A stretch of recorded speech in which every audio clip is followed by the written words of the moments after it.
The things that I went through definitely were a springboard into the beginning of my relationship with Christ. I was so drawn to the gospel because of my situation. To hear someone say, he'll never leave you, he adores you. You're telling me that there's someone that approves of me the way that I am and that did all this stuff for me, like had me in mind, that's unheard of. There were multiple times where I'd come forward, whether it's Vacation Bible School or camp. I mean, I'd get saved every Sunday if they let me, just because I was just desperate for it. Even though I was drawn to it, my response to it was, I've got to do all stuff to please God. He's going to walk out on me. He's going to be disappointed with me. And sometimes you start thinking, wait, God's not much different than my dad. It's like, oh wait, no, he is, but my response is the same.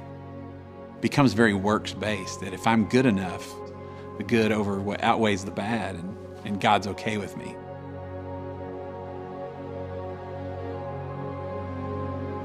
My whole career up until probably 5-6 years ago was, I'm doing all of this stuff because surely now God's okay with me. Surely this will count.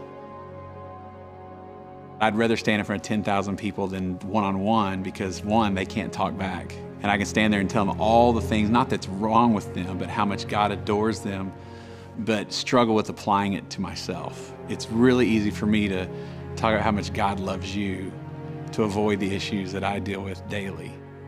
And it's really easy to feel good about yourself while you're doing it.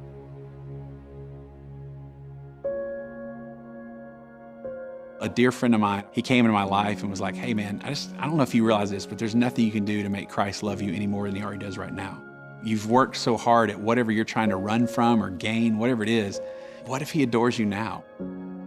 What if our true identity is, I'm a child of the risen King who will wrestle with the flesh. I will win some and lose some, but it can't change how Christ sees me because the cross was actually enough.